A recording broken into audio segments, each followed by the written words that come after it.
Great intro, Sam.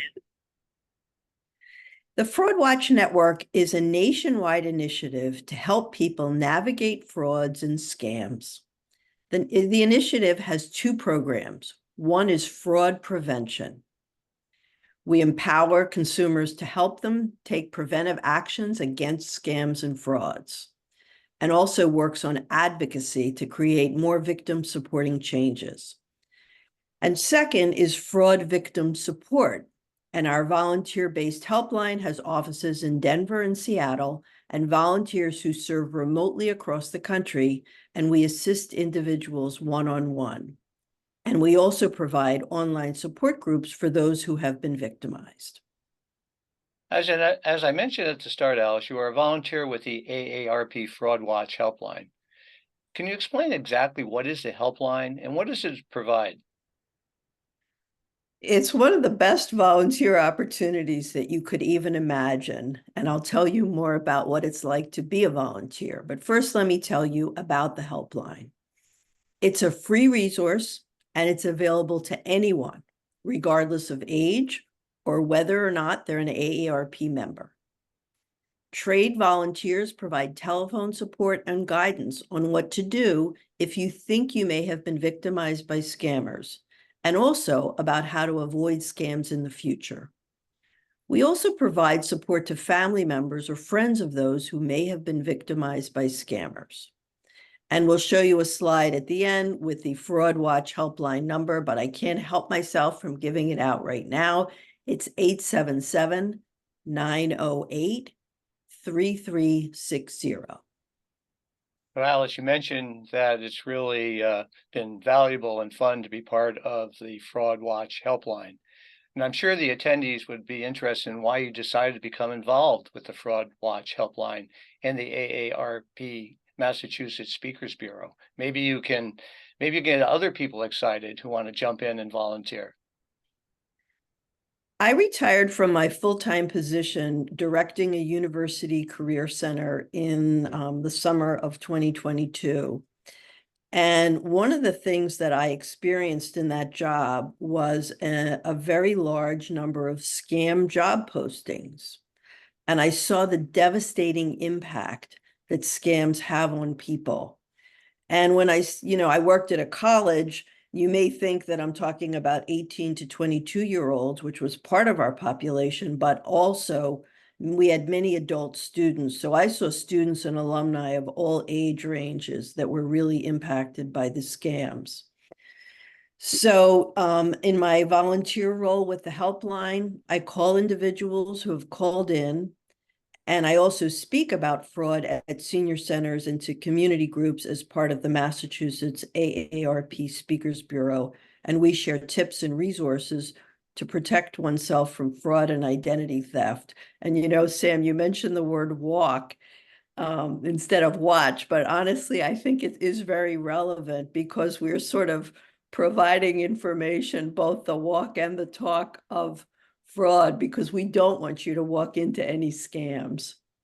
Exactly. And I'm sure people are then interested in the process and help them understand exactly what happens when a person calls the Fraud Watch helpline so they can take advantage of this great resource. Right. So the calls are answered from 8 a.m. to 8 p.m. Eastern Time, Monday through Friday. And callers provide basic information about their situation to an AARP staff member, and then a trained volunteer like myself, who's a fraud specialist, calls back. Most calls are answered within 24 to 48 hours. And I can tell you that sometimes we're calling people back right after they call. In case you're wondering about the scope of fraud in our country, the Fraud Watch Helpline receives about 400 calls a day from across the country. We get calls from individuals inquiring about scams and also who report instances of scams. And as I mentioned earlier, I just want to reiterate, you do not have to be an AARP member or a senior in order to call the helpline. Last week, I talked to a caller who was 23 and another who was 94. As fraud specialists, we provide resources and support. And for some callers, reaching out to the helpline is the first time that they've shared their experience with anyone. We listen and we provide information on next steps that callers can take. And while it's very, very upsetting to be the victim of a scam, I've found that when individuals are able to take next steps to protect themselves, they're empowered. I just want to ask, is the speaker view on so that while I'm speaking, people are seeing me versus Sam? Is there anything we need to do? Is that? Nope, actually, they're seeing both. Okay, Both great. Lindsay. All right, Yep. thank you. And connecting with a trained volunteer with expertise in the area of fraud, scams, and financial exploitation, who both empathizes with the caller and provides a kind and clear reality check can really be helpful. And it also provides an anonymous way for people to talk about frauds and scams. I think one of the most important things that we do is that we meet people where they are and support them at a time that they're often feeling very vulnerable and violated. The other thing we do is we take all the details about the scam and we enter the information in a database that's reported to the Federal Trade Commission. And we also make appropriate referrals and share resources. And we also have a great Office of Fraud Watch Network paid staff that we confer with when necessary. Boy, it sounds like Fraud Watch helpline volunteers need to know a lot. I bet a lot of our participants on today's webinar think that you have to be a fraud specialist or have done something with fraud and scams in your professional life before you became a volunteer. What kind of training does AARP provide to their volunteer fraud specialists so they can provide the right level of help and support without having to be in this career forever before they join AARP as a volunteer? That's a great question. Actually, you don't have to have any knowledge before you become a volunteer. We are trained on both general knowledge of scam tactics and also the resources available to victims. The training is about 10 hours. So it includes an online course that includes scam scenarios, and then 2 hours or more of listening sessions where you do shifts listening to the staff making the calls, and then at least 2 hours of two sessions of 2 hours each where the fraud staff listens to us doing the calls. And so they're able to reflect back on what we did well, what we could have added. And then if any additional training is needed before you're ready to go live on for the calls, that's provided. And then we have attendance at quarterly trainings. And I can say that I'm always reading because, scams, there's new scams. As soon as you get involved in this, I mean, Dennis, Sam, and I are often sharing information that we get about the latest scams. So Alice, you mentioned that the helpline receives so many calls. Can you really describe the different type of calls that the Fraud Watch helpline receives and put them into categories so our participants get a better overview and flavor for the type of topics you deal with? Sure. One of the most frequent calls that we receive is about identity theft. And even though we all know not to share our personal information, the scammers have gotten incredibly sophisticated and clever about ways to impersonate people who are asking for our personal information. So it's this is one that it's very easy to fall for. Another frequent call is computer viruses and tech support. The goal is often to access your computer remotely and get your personal information and bank information. An epidemic of business and government impersonation scams.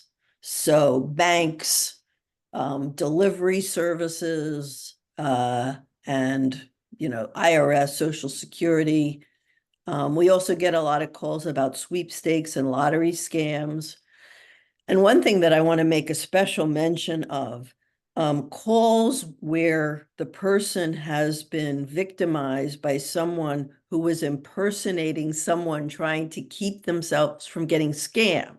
So the person is taking actions that they think are to protect themselves, but that's the scam. So that they get a notice from their bank that there's a problem with their account. They think they're not getting, they're saving themselves from getting scammed. You just got to get your head around that. This time of year, tons of holiday scams with all kinds of shipping, UPS, US Postal Service, FedEx. One thing that I learned, what I'm going to just mention, because I learned this at a really helpful training with the Fraud Watch Network staff. If you're sending packages to anyone, especially this time of year, give them a heads up what you're sending, what service you use. Don't surprise people. That way they'll be less vulnerable to those scams. Online shopping, the product, you see it on social media, Facebook, it looks great, but the whole thing is a fake. And then I'll say the last type, I mean, I could go on for hours about all the different kinds of scams, but I think for me, some of the ones that are for me the most heartbreaking are the romance scams. And I think they can be really challenging. One is because the person hasn't just lost money, but they've lost a relationship that they believe they were in. And it's very hard often for family members to help the person who's being scammed see it. I spoke with someone who lost $150,000 in a romance scam, and her call to the Fraud Watch Network was the first time she had ever told anyone about this. And as you said, Alice, new scams are happening all the time. I just wanted to take a minute to relate a scam that I was thankfully aware of and I didn't get victimized. I sell some of my stuff on Facebook Marketplace. One of the presentations I do for AARP is downsizing and decluttering. So I'm using my own presentation to start declutter, and selling things on Facebook Marketplace can be very lucrative, especially getting rid of stuff. And I had a Venmo scam. And then the next person had wanted me to click on a link to involve a trade, and it had this long, strange URL that had the Australian house of something involved in it, and it was just obviously a scam. So everybody has to be looking out for scams all the time, because new ones. I never read about the Venmo scam, and when I Googled it, I couldn't find anything. It just started to happen. So Mhm. there's definitely a lot of scammers and fraudsters looking for their next victim. Definitely. Are there types of people who are more likely to be victimized by these scammers and fraudsters? I have talked to people of all ages and from all walks of life. We often say some people have lost very large amounts of money, and some who haven't even lost a lot of money, still the sense of violation and being taken advantage of is really difficult. One of the things we say at the Fraud Watch Network, it's not who you are, it's how you are. I've talked to many really savvy people who were very knowledgeable about many scams, not the particular scam for which they were targeted. They let their guard down for a minute. They rushed in responding to a Facebook Messenger message from a friend. It turned out it wasn't their friend. Scammers are very good at getting us what's called under the ether, a heightened emotional state, which might just last a moment or two when we're more vulnerable to taking a quick action that leads to being scammed. And many people feel really embarrassed that they were victimized by scammers, and they blame themselves for being gullible.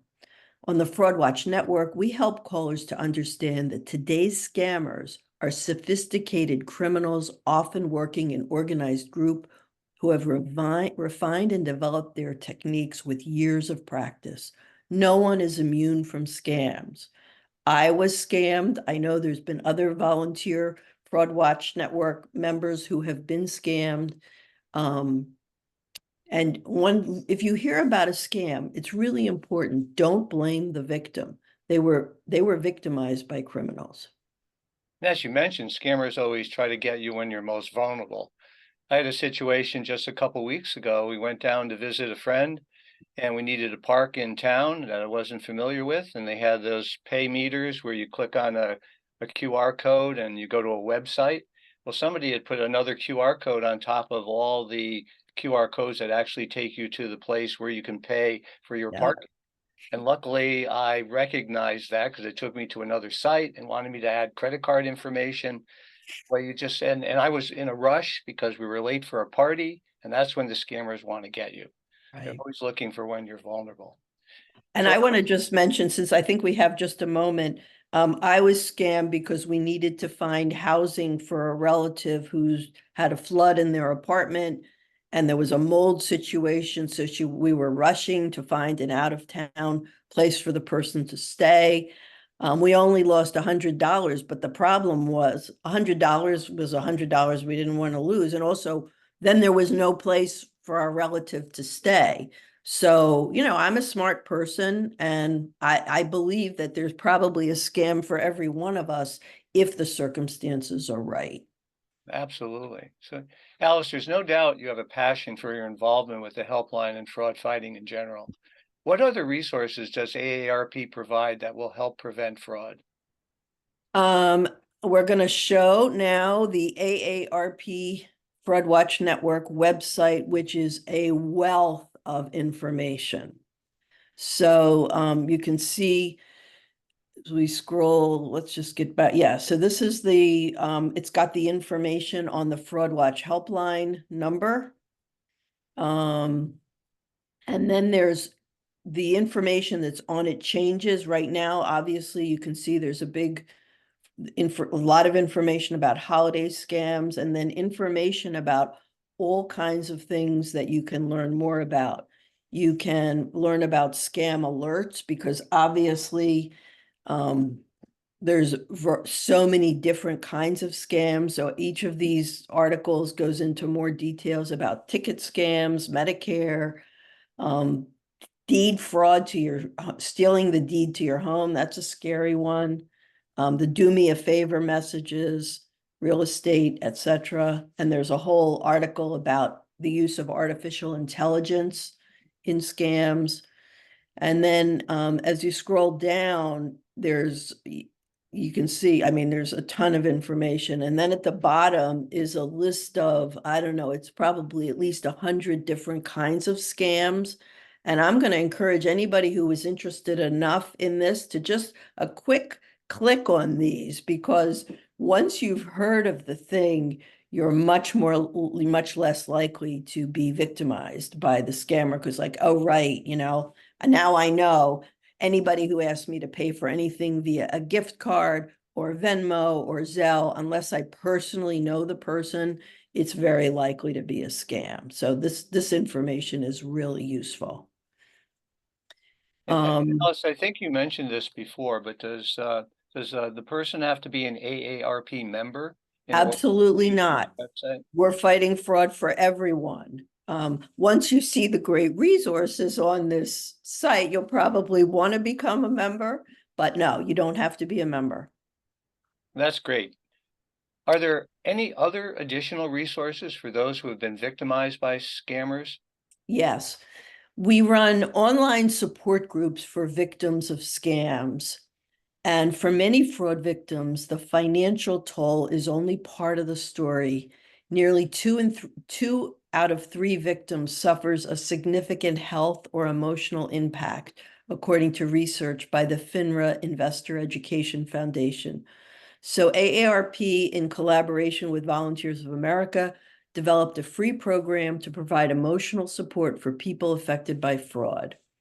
It's the VOA REST program, which stands for Resilience, Strength, and Time.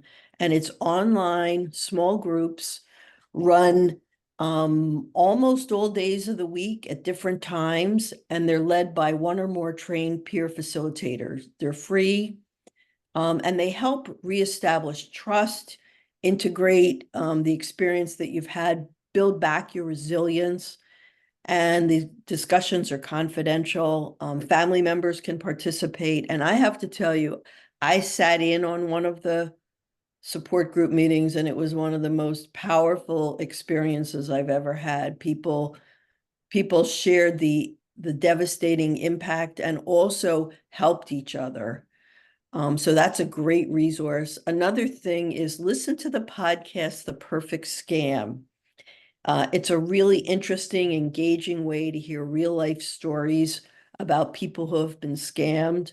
And if you listen to it now, the most recent one is about the celebrity impersonation scam, and it's really something. It's a very prominent photographer whose identity was stolen. The other thing is the Fraud Watch Network website has a scam tracker. So you can actually look by zip code in your area and see a map that shows you what the specific scams are. Alice, that was a lot of very valuable and useful information. I know I learned a lot, and I bet our participants learned a lot. What are your final words? Do you have any final words for today's attendees to help keep them safe from fraud and scammers? Um, I would say, as you go about your business, you're online, you're opening the mail, you're talking on the phone, just have in your head the question, could this be a scam? Doesn't mean you're paranoid. It just means before you click, before you respond, just think about it. That's the first one. The second one is talk about scams with friends and family. You know, you came to this session, you're going to be getting together with friends and family over the holidays. Have you heard about the latest scams? And just how engage in a conversation, because awareness is key, and sharing what you learned with loved ones is the best way to protect them from being victimized. Because as long as we're informed, we're much more empowered to be able to protect ourselves from, honestly, what is it's an epidemic. And the more we can do to proactively educate ourselves, the better. So I think it's that basic saying, always think before you act. My wife reminds me of that all the time. Before I respond, take a minute. So slow down, think, and look at the situation, and don't get emotional. Don't get Right. involved, and let your logic take over. One more thing, run it past a trusted friend. It doesn't mean you don't, you're about to do something and you just have, like, I can't tell you how many of the callers have said, I had a funny feeling. I just didn't listen to it. Just stop, because often with scams, it's a rush, rush, rush. You need to do it right away, and just run it, get a second opinion, run it past a trusted friend. Great advice. Sam So, and Alice, we have a couple questions here. Yeah. yeah, but I open it One, up. one of them, the first one says, where can I find Fraud Talk Tuesday program so I can enroll in advance? And that can be done going to AARP Massachusetts. If you go to the AARP Massachusetts website, you'll find there information on fraud and a place where you can sign up. As a matter of fact, they've just redone the way it's presented on our website, so it's easier to find. So that's one place. And the second question is, can you provide a link to the fraud victim support group? And let me share a screen, and then Alice, you can talk about it. Sure.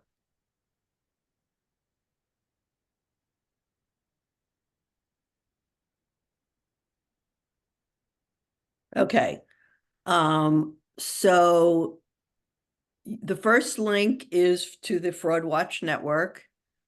And then for the support groups, you go to aarp.org/fraud support and click on register. And then at the bottom is the phone number for the Fraud Watch helpline, 877-908-3360. And then I think Dennis, do you have the second slide? No, but going to get a copy of, going to get an updated slide with this, as well as a contact number from Massachusetts. So if you're interested in becoming a fraud fighter here in Massachusetts, we'll have a number for Polly Mendoza, and you can contact her if you'd like to become a fraud volunteer here in Massachusetts. And Alice, you want to talk about what the last piece on the slide will be, the new one they send out? Yes, if you want to become a helpline volunteer on the Fraud Watch Network, which is open to anyone nationally because it's all done from your home. The second slide that we'll send you gives the contact information for one of the Fraud Watch Network helpline staff members with AARP out of the main office. And we have one more question from Kathy. Kathy says, I thought I heard Alice say that this is anonymous, but also that I have to put my glasses. But also that they add info to a database of some kind. Is this voluntary to give any information? Well, Or- you know, we need enough information to be able to call you back. So if you want to be, you can be very anonymous. We just need like a phone number. We do require a zip code, so we just know what part of the country you're in. So you don't have to give any, you know, you can stay very anonymous. I mean, if somebody doesn't want to give their real name, they don't have to give their real name. And then, yeah, we just enough information that we can contact you back. And that's, you know, where we sometimes ask people's age because we do like to be able, it's very useful for the Federal Trade Commission to know what age people are who are calling in. But if you don't want to give that, you don't even have to. And they have one more. Kathy has a follow-up question. Also interested in knowing what type of time commitment is made if we want to be a volunteer with the hotline, the helpline. And do we call from our computer or our personal phone? No, after you're trained and you're approved and you're all set, you get an AARP phone that is just used for that purpose. You're not using your own phone. Of course, ironically, I can't tell you how many scam texts I get on my AARP Fraud Watch Network phone. You're asked to do at least one to two shifts a week, and a shift is 2 hours. And at least a 6-month commitment. And once you start doing this, there's no way you're going to stop after 6 months. I can tell you that.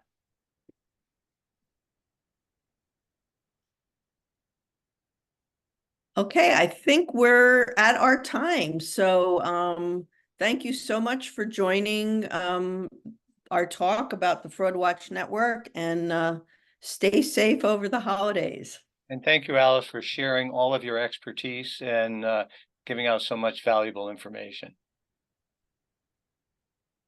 Bye-bye. Have a great holiday season.